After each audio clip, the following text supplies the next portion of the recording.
Well, welcome everybody. My name is Ara Topouzian. I'm the Executive Director for Michigan Venture Capital Association, and this is our kickoff event virtually for the year. We have a returning guest, Jeff Farrah, who is with National Venture Capital Association, and we did a similar webinar last year and very well received, and I think always timely for us to check in with MVCA to see what's going on legislatively. And so Jeff is the general counsel at MVCA, where he advocates before Congress, the White House, and agencies for pro-entrepreneurship policies, and leads in-house legal matters for the association, including management of the MVCA model legal documents. Jeff concurrently also serves as treasurer of Venture PAC, which is the political action committee of MVCA. Jeff, Happy New Year. I think we could still say that before it's the end of January, and we appreciate you coming back and talking to the folks here in Michigan. Thank you so much, Ara. It's great to be with you. Always appreciate collaborating with MVCA, and I've got a lot of friends in the Michigan venture ecosystem, so I'm very glad to do it. Excellent. Well, thanks again for coming. So let's just jump in, Jeff, and let's talk about last year a little bit. Maybe you can recap some of the activities, as well as provide some of your own observations of what went on in the political environment that pertains to venture capital in 2021. Sure, I'd be glad to. I think that for folks that are tracking a lot of the work that MVCA has done, it was certainly a very, very packed year in terms of legislative items that took place, and a lot of those are going to be issues that we'll continue to work on in 2022. I think that just because we've turned the calendar doesn't mean that a lot of the issues end up changing. And I think we'll probably get into some of the details here, but I think that there was a handful of things that were taking place on Capitol Hill, but also a lot that were going on at federal agencies that impacted venture capitalists, as well as all of your portfolio companies. I think that one thing that was certainly one that was very time consuming was around both the bipartisan infrastructure package that ended up passing and was signed into law by the president, as well as the Build Back Better Act, which was of course the partisan exercise using budget reconciliation rules. That did not make it over the finish line, and there's certainly a lot of detail that can be provided about some of the items there that we can get into. Other issues that we were quite active on were around antitrust policy. This is something that's relatively new for MVCA, and we don't really get involved in the vast majority of what's gone on around the scrutiny of large technology platforms. But one area that we are very sensitive to, that we know impacts VCs and portfolio companies, is around acquisitions and some of the proposals out there to really restrict or even prohibit M&A activity by certain actors in the ecosystem.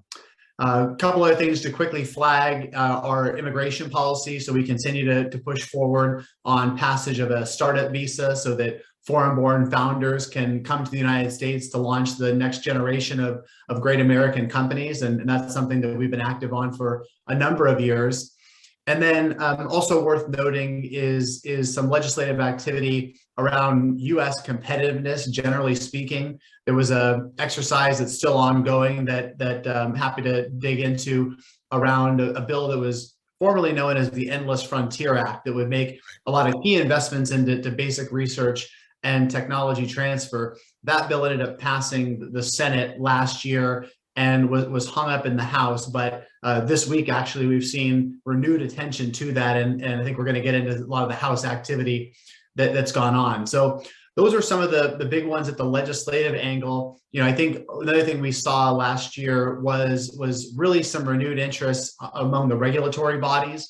And some of that are things that took place at the Securities and Exchange Commission that we're going to be active on in 2022. But other ones were things around, say, beneficial ownership regulations that really took place because of a law called the Corporate Transparency Act that passed in 2020. So those are some of the highlights from 2021.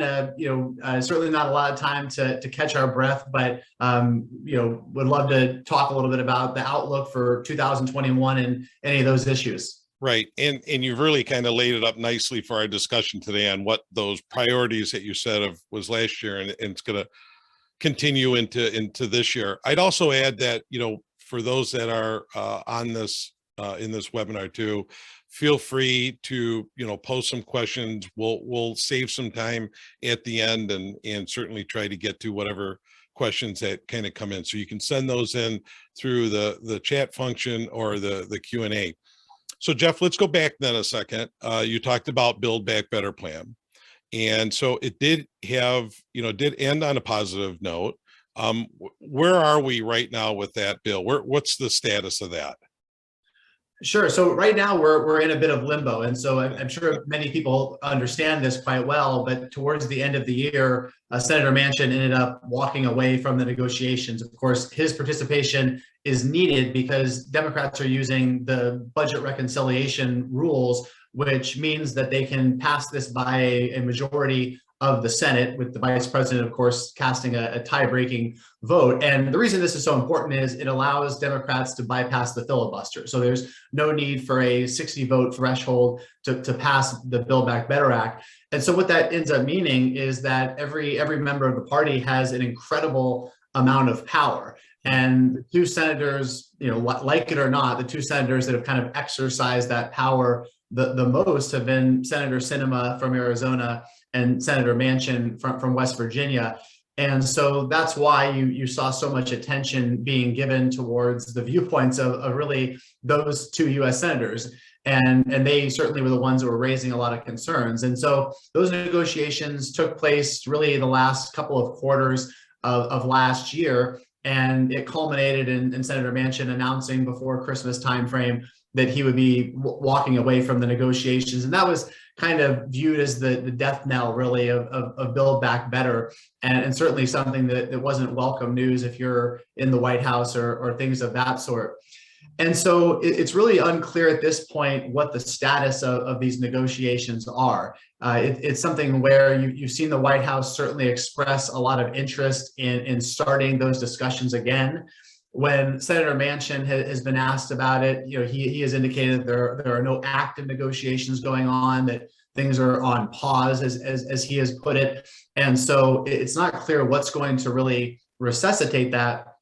The president, for his purposes, had indicated recently at a press conference that he would be okay with seeing the bill broken up into chunks, as he put it. So kind of doing more of a piecemeal approach.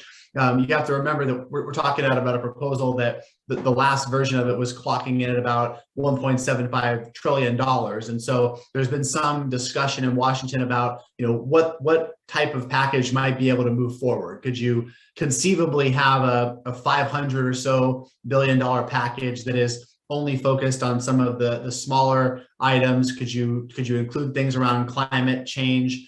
Could you include a child tax credit, which is a big motivator for a lot of Democrats in the House and the Senate? And so the contours of this are at least at this time unknown.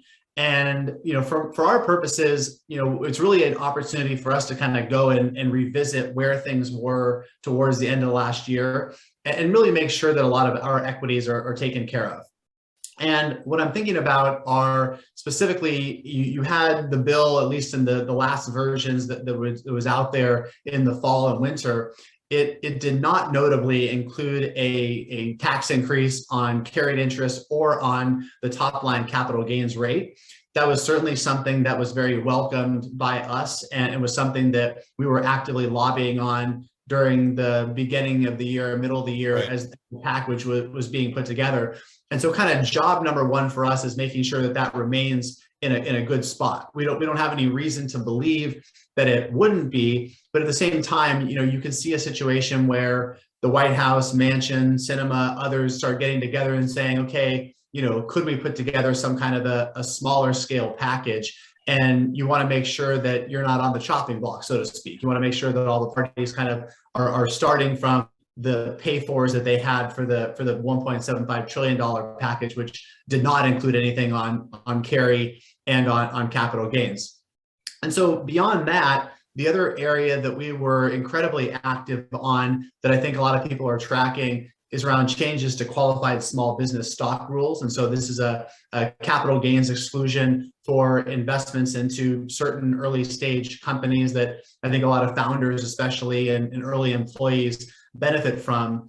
This was something where in the proposed Build Back Better text, there was a significant haircut. The capital gains exclusion went from 100% down to 50%. And we have concerns about some of the drafting that would effectively take that down to actually about 30%. And so that was something that we were very, very involved in the fall and winter as part of a coalition of entrepreneurial and startup organizations in advocating for changes to that. And so we've not taken our foot off the pedal as it relates to that. We continue to meet with offices and really stress the degree to which this would harm founders and others in the ecosystem that we really rely upon to create jobs in places like Michigan and across the Midwest. And so that campaign continues irrespective of whether or not we ultimately see a new BBB, maybe we'll call it, Build Back Better 2.0.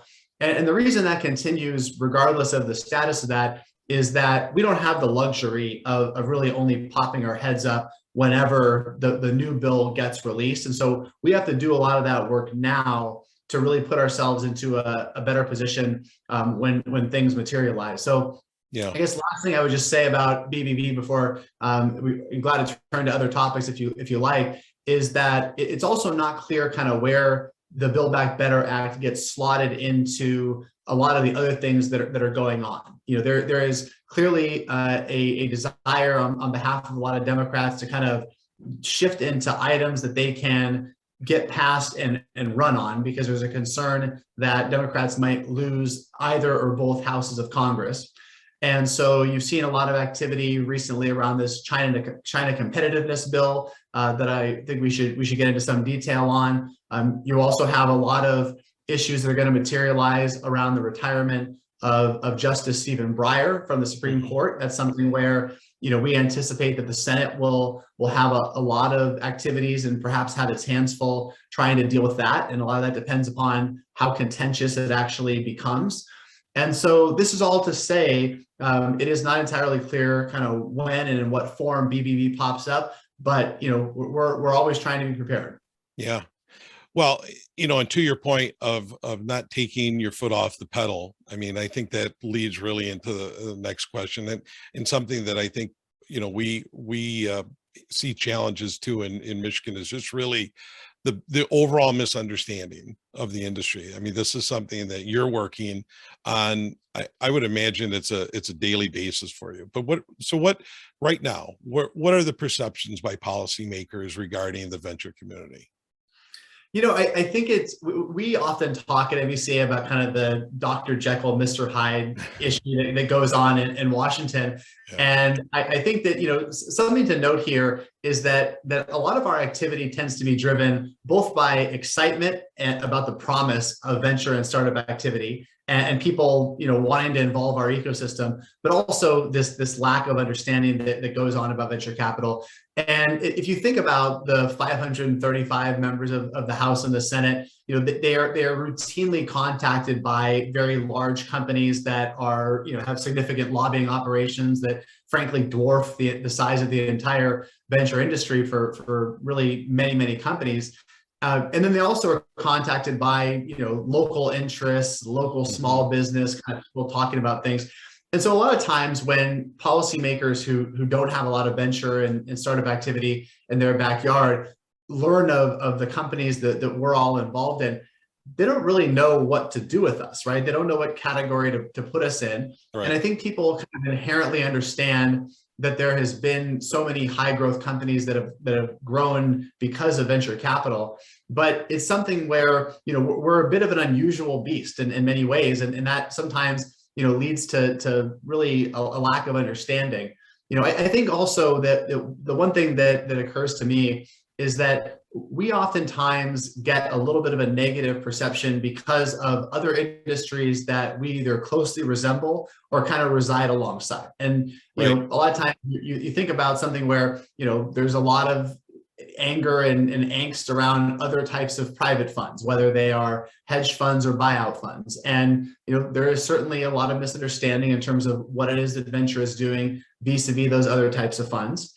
And then you think about the fact that VCs are invested in significant amounts into technology companies, and the technology industry has certainly taken its lumps in recent years, specifically some of the large tech platforms that we can talk about in the antitrust context. And so we're kind of closely proximate to them. And then you think about healthcare investors, and there's certainly been a lot of concern over the years around things like drug pricing, and a lot of anger around pharmaceutical companies and certain practices that have gone on. So we're sort of proximate to those as well. And so a lot of times what we're trying to do is make sure people understand that we're not exactly those things, but we are standing for the proposition that we need a lot of these young companies to kind of come in and sometimes disrupt a lot of those incumbents, but also to be able to kind of bring the jobs and innovation to the American people. So you are correct that we do a lot of explaining and a lot of education. Yeah. And that can be very difficult when you consider the fact that there are, first of all, a lot of congressional offices that you need to go and talk to and develop relationships with. And then you also think about things like the wave of retirements that is going on Capitol Hill right now. And, it's frankly very disappointing when we see a member of Congress who's been very supportive of our industry retire, because you think, gosh, I'm back to the drawing board with trying to build a new relationship. And so, I certainly understand why a lot of people are retiring now. It's a pretty ugly environment in politics, but at the same time, it makes our job a little bit harder. Jeff, are you, as far as trying to change some of those perceptions, I would assume then you're partnering with founders and either, giving testimony or, doing these congressional visits. I mean, any real maybe examples you can share of some wins in that regard? Because I think that applies to us and frankly, everybody in the country when it comes to trying to change perceptions.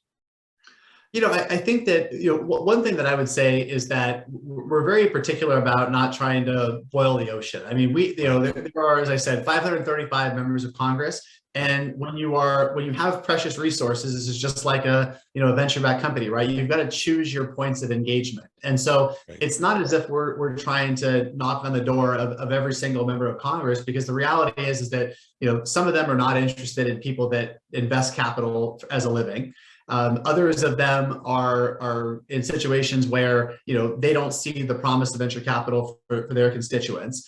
But there is a sizable chunk of policymakers that do understand, or at least want to understand, what venture capital does. And so those are the ones where we work very, very hard to try and develop relationships, especially when those individuals are in on committees of jurisdiction or in positions where they might be somewhat influential over something. And so, we try and be very particular about where we engage. And when we can pair people up with local VCs or founders or economic development organizations, we really try and do that. And so, of course, always happy to work with MVCA, but I think this is, kind of an easy one where talking to the Michigan delegation and making sure that they understand what's going on the ground, that's something that's a natural fit for us and something we love to do. And I would say that's really where a lot of our best relationships have kind of begun.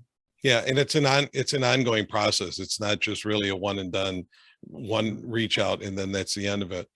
Well, okay, so you talked about a lot of, we touched on a lot of different subjects that we want to really, I think, delve into this a little bit deeper, which kind of falls under priorities that you've got for this year.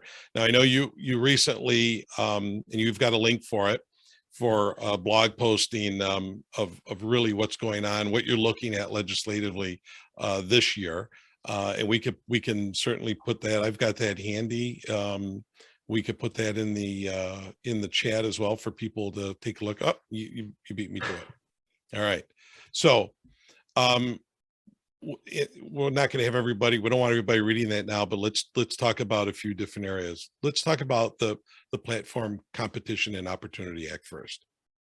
Sure. So I mentioned at the outset that this issue of antitrust has been one that's really kind of come to the forefront in the last couple of years. And so the particular bill that you just mentioned, this is one that is an effective ban on M&A activity by the 5 or so major technology platforms that are out there. And so, this is part of the response to concerns about big tech that have gone on.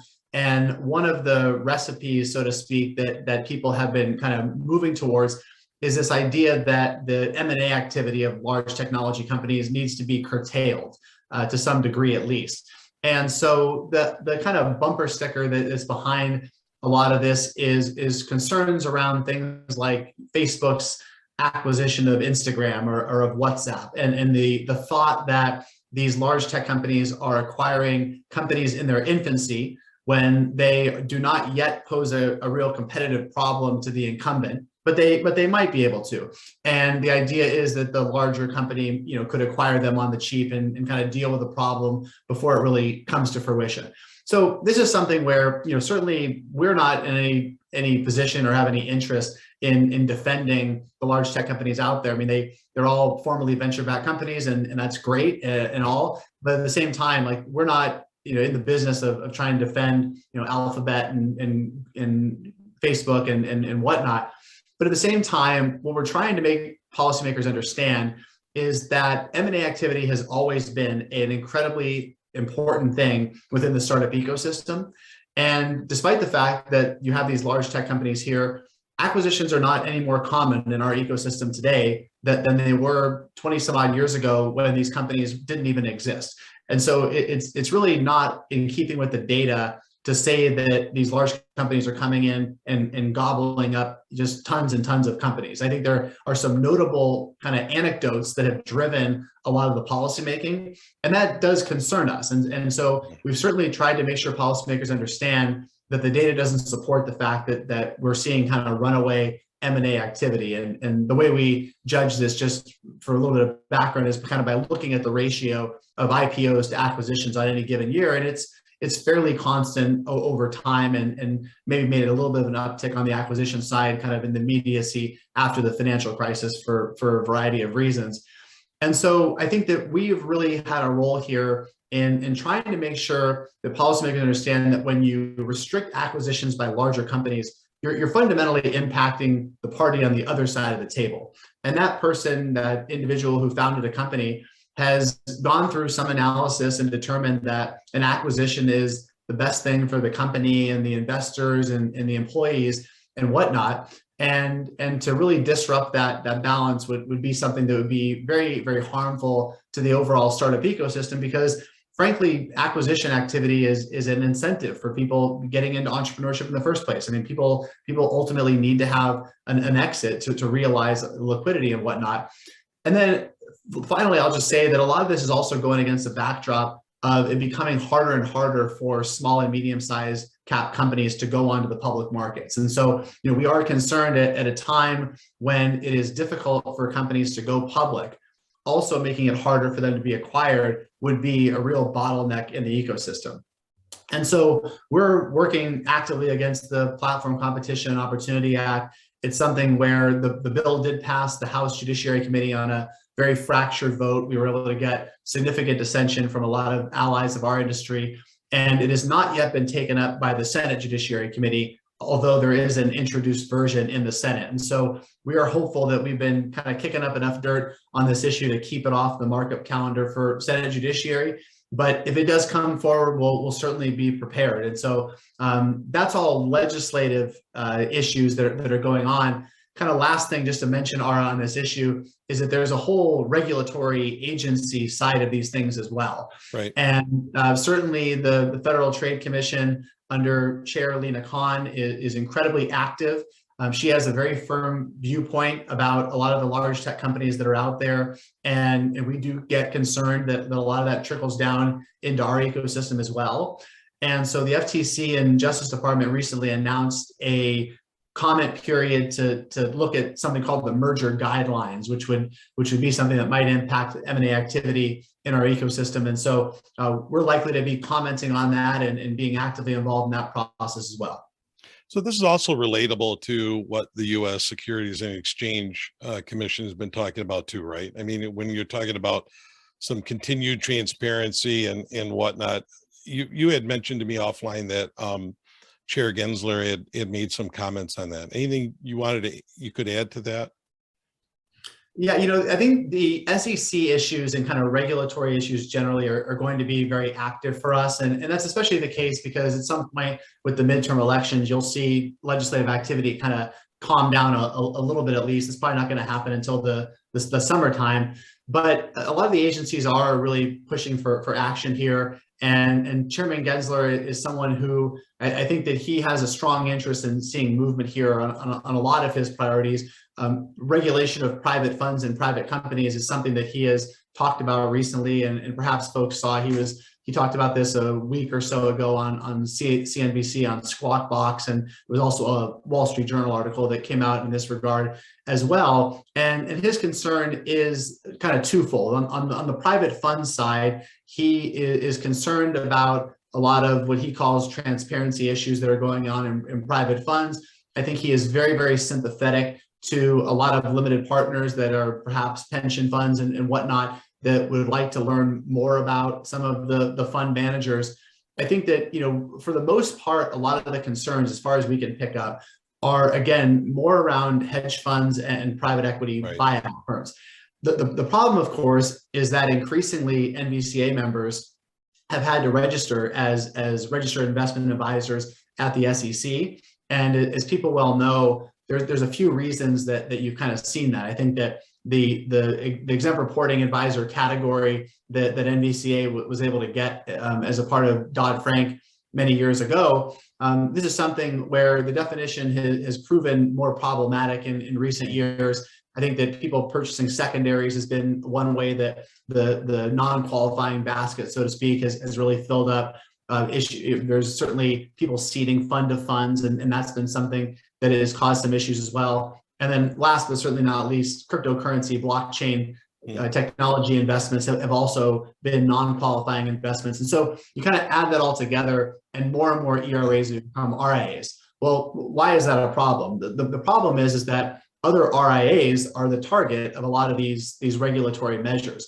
And so a good example is on Wednesday, the SEC had its open meeting to talk about rulemakings that are going on. And so one of the proposals were modifications to the so-called Form PF. And the Form PF is one that is required to be filled out by RIAs.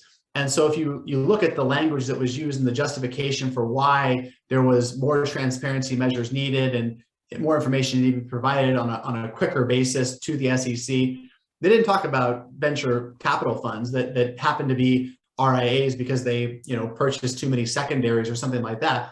They talk again about buyout shops and hedge funds. And so we do get concerned there's not enough of a distinction between the types of funds that are out there. And so that'll be something that we're going to be quite active on. We do anticipate there'll be more proposals coming forward on private funds generally. And we have our work cut out for us to go in there and make sure that people understand that when you're kind of going after RIAs generally, you are in many cases also hitting venture funds.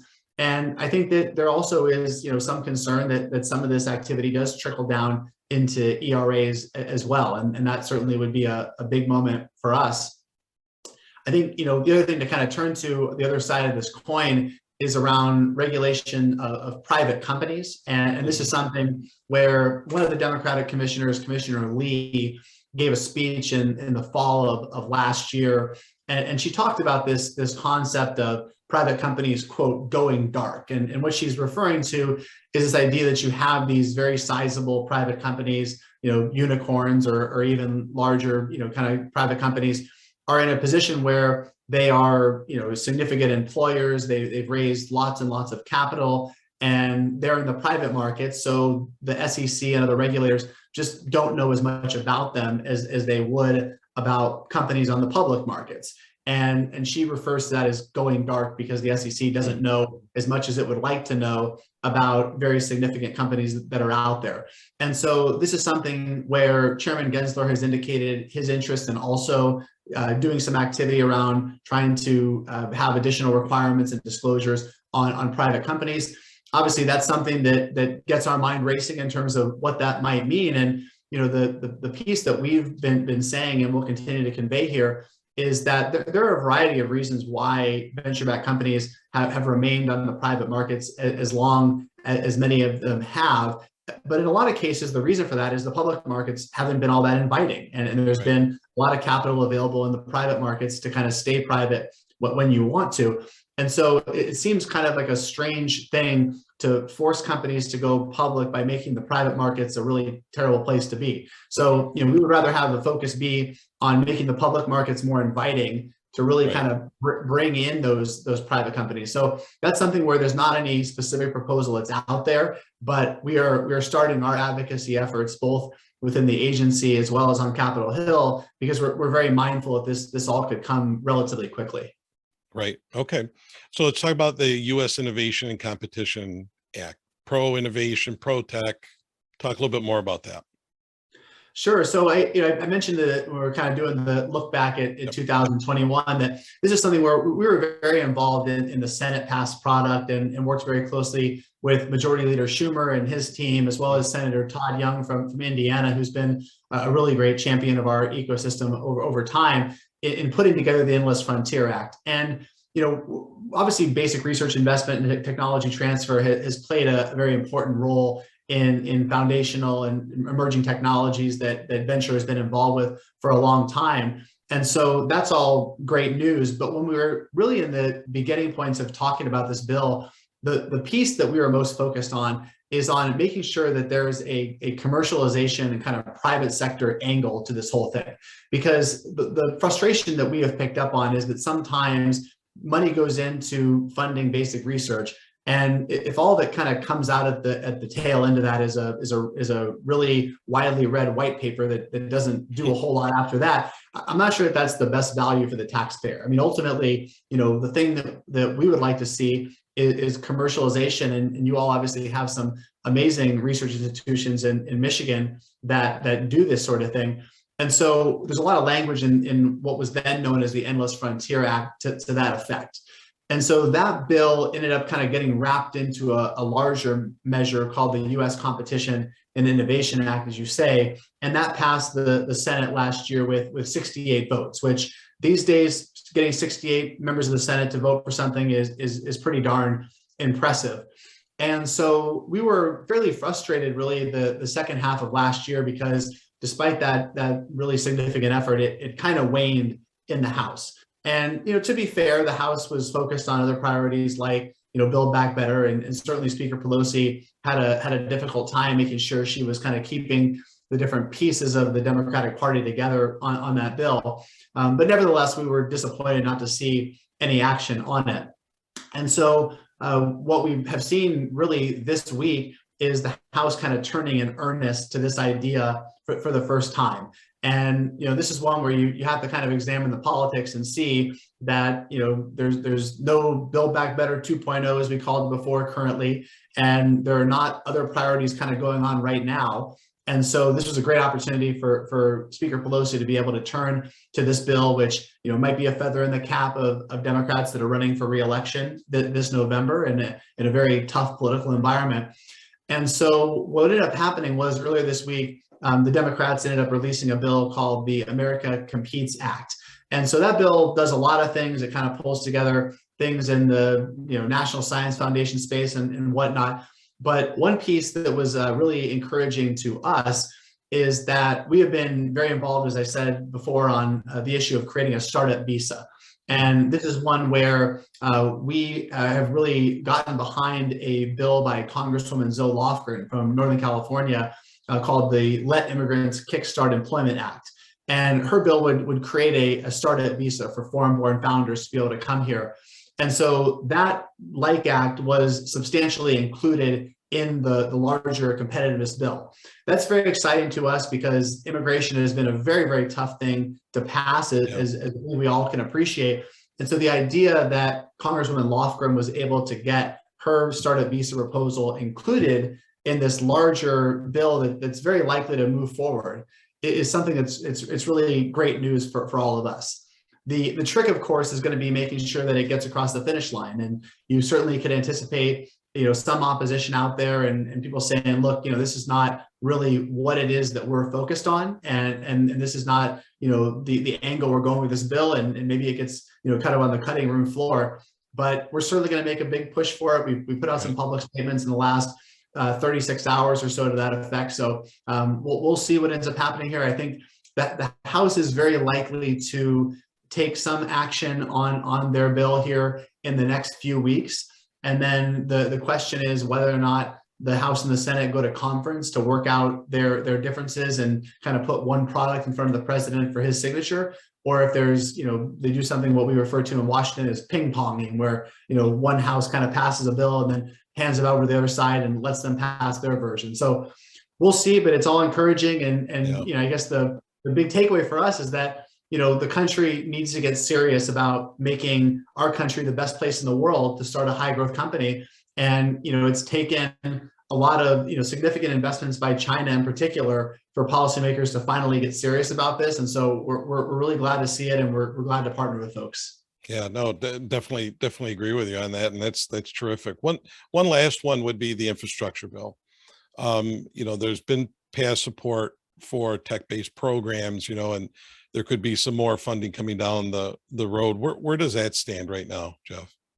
Yeah, with the bipartisan infrastructure package, is the kind of $1 trillion package that passed the middle of last year, that is now in law. And so what's happening now is the various agencies that now have pools of money that they can use for a variety of infrastructure related projects, those things have all begun in earnest.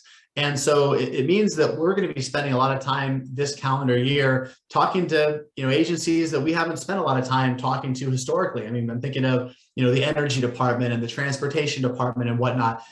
It's not to say they're not incredibly important in what they do, but it's not something that's been kind of bread and butter for MVCA.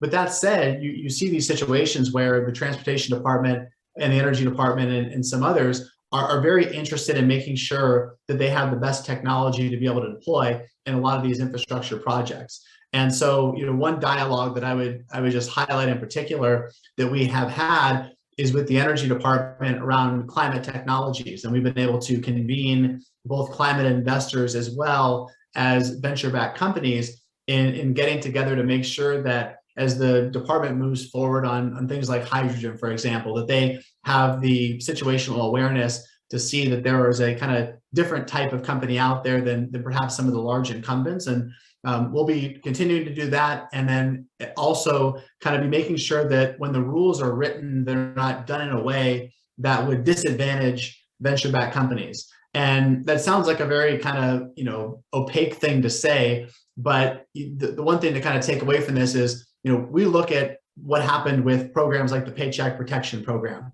where this was something that was supposed to be helping small businesses. And in the early days, there was a kind of rules and an effort underway that would have excluded venture-backed companies from the PPP program because of the way in which the companies were organized in terms of having equity investors from various firms and whatnot. So we, had a big fight about that and ultimately persevered, and it was all great. But it took, frankly, too much effort. I mean, the government made it very, very difficult on us. And I think that the lesson learned from that is that unless you stand up and be counted and kind of step forward, that you can inadvertently be excluded. And so we're trying to get out in front of that to make sure that as folks want to be working with the Energy Department and anybody else that they'll be able to do that.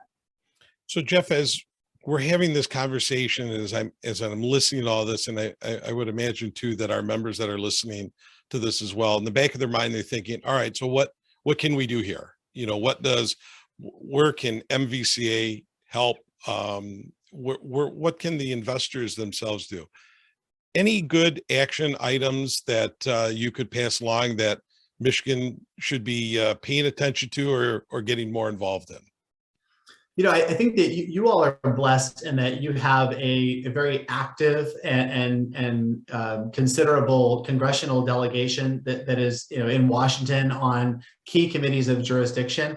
And so I think a lot of times what's important is to really build those relationships so that there are not those types of unintended consequences where policymakers think they understand venture and startups, but they really don't, right? I mean, Right. so, not to pick on anybody in the delegation, but, Senators Stabenow and Peters need to be regularly hearing from high growth venture-backed companies, venture investors, explaining what it is you all are trying to do in Michigan, explaining what the contributions are to the state, explaining how the vision for the future is much better than it is today. And so a lot of times that's just relationship building, and it's making sure that people understand you're there, because certainly larger companies, certainly larger interests, they are not being shy about this. They are not shy about making sure the congressional delegation understands who they are and what their footprint might be.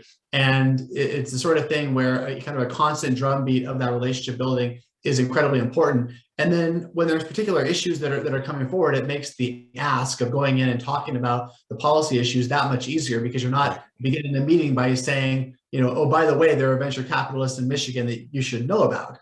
So that would be the biggest kind of thing I would say. One kind of related topic would be that, one challenge you'll have in Michigan, as MVCA has had at a national level, is that you have retirements going on where people who are, senior in Congress have decided to hang up their spurs, and there's a new generation that's going to come to the forefront.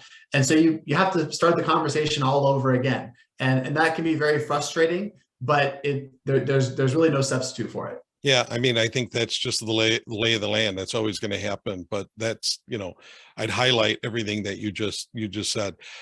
Jeff, before I turn it over, and we've got some questions. And again, I would encourage folks, we've got a Q&A section.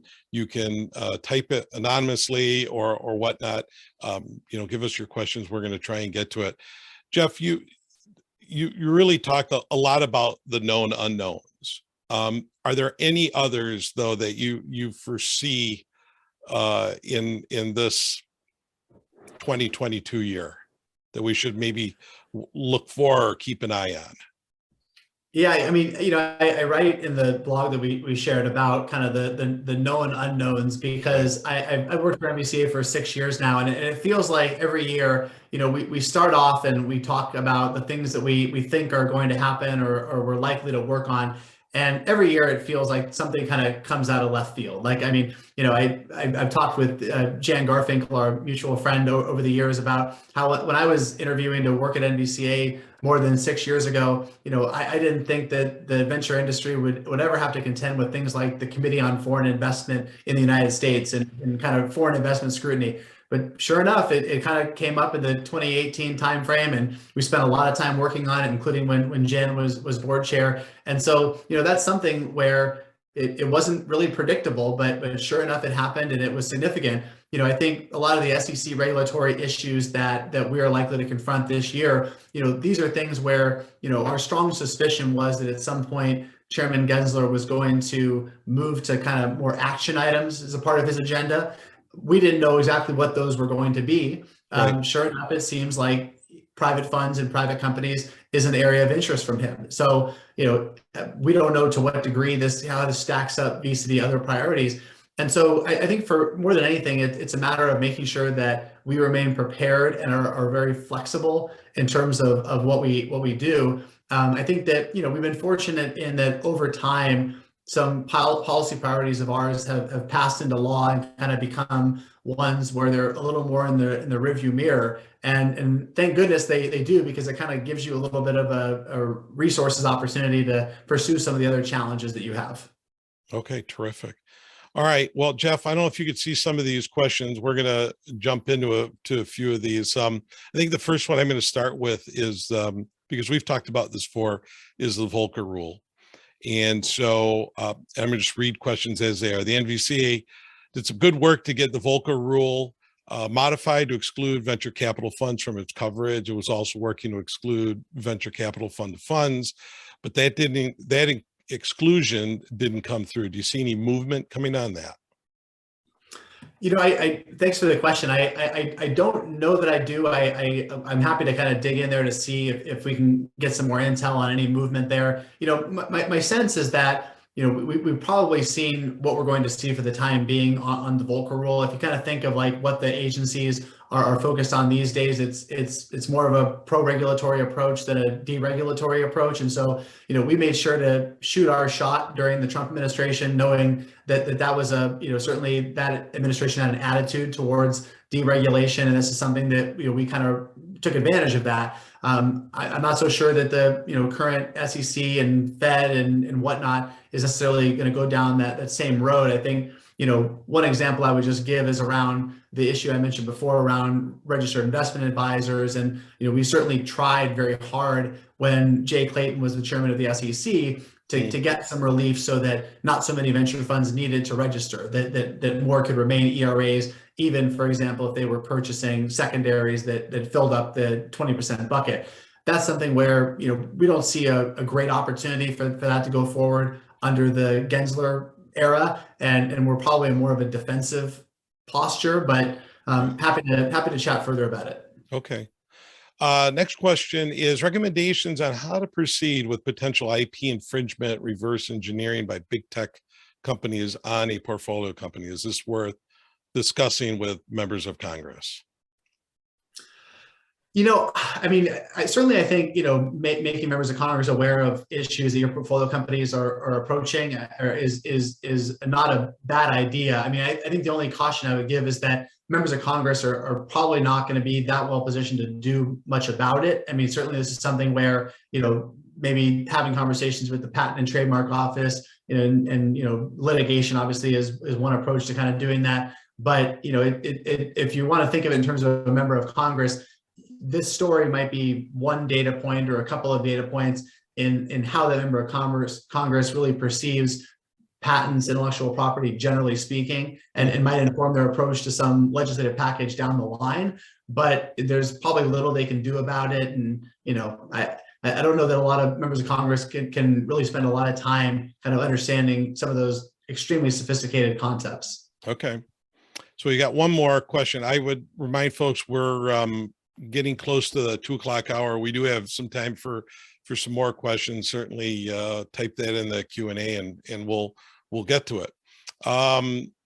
Jeff, this one is talking a little bit more on the American Innovation and Choice Online Act, and could the impact that this could have on portfolio companies and such. Can you talk a little bit more about that?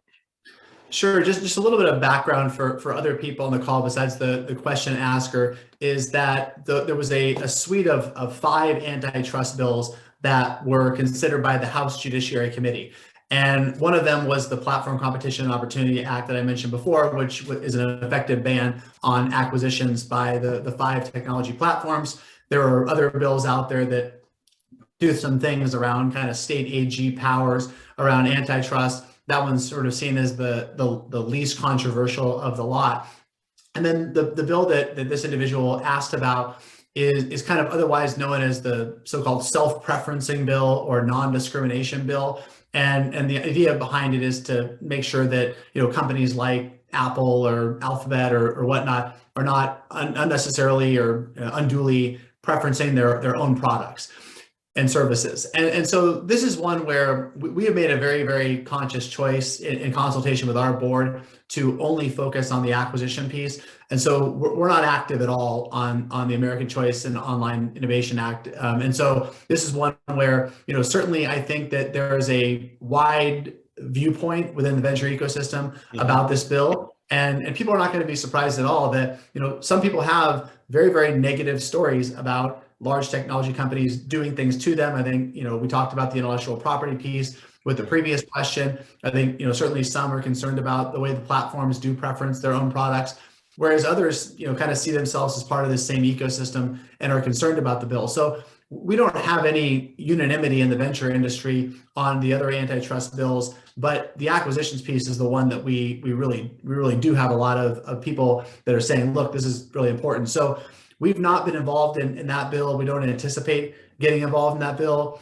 That said, it did pass the Senate Judiciary Committee recently with, I believe, 16 votes. And so some of those votes were from members of Congress, members of the Senate that still want to work out some of the details.